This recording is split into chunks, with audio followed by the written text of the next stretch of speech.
എന്തുവാടാ ഇത് സിനിമ കണ്ടോണ്ടിരിക്കുമ്പോ പേടിപ്പിച്ചിട്ട് ഇതൊക്കെ കണ്ടിട്ടാണ് നീയൊക്കെ പേടിച്ചല്ലേ? പിന്നെ പേടിക്കൂലേ? നിനക്കൊക്കെ ശരിക്കുള്ള ആത്മാവ് എന്താണെന്നറിയോ? നീയൊക്കെ ആത്മാവിനെ കണ്ടിട്ടുണ്ട്. അതൊക്കെ ഉണ്ട് അമേരിക്കയില്, ഞാൻ കേട്ടിട്ടുണ്ട്. അമേരിക്കയില് എടാ, നമ്മുടെ ഈ കേരളത്തിൽ നടന്ന കാര്യം പറയുമ്പോ നീ എന്തിനാണ് ഈ അമേരിക്കയിലേക്ക് പോണത്? കേരളത്തിലോ? ആടാ, ശരിക്കും ഉണ്ടടാ.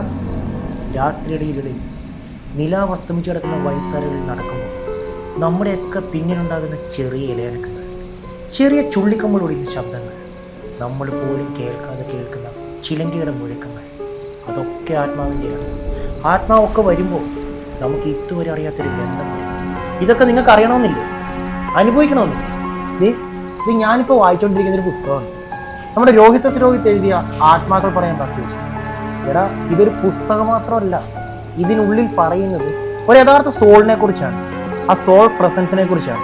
ഇതിൻ്റെ പ്രകാശനവേളയിൽ ഞാനും ഉണ്ടായിരുന്നു. അന്ന് അവിടെ ആത്മാവ് വരികയും ചെയ്തു.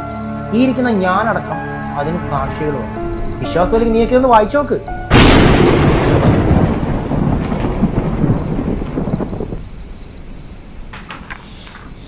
നല്ല മണം. എവിടെ? ഇയാളിപ്പോ പോയതല്ലേ, പിന്നെ എന്തിനാ വിളിക്കണേ? ഹലോ ഹലോ, പ്രശാന്ത് ഏട്ടൻ എന്തെങ്കിലും മറന്നു വെച്ചോ? മറന്നു വെക്കാനായിട്ടോ? അതെ, ഞാനൊന്ന് വരവ് നടക്കും തോന്നല്ല, അത് പറയാണ്ട് വിളിച്ചു.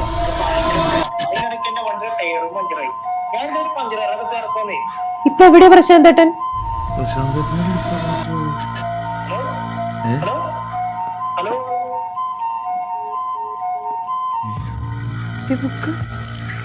രോമാഞ്ചം.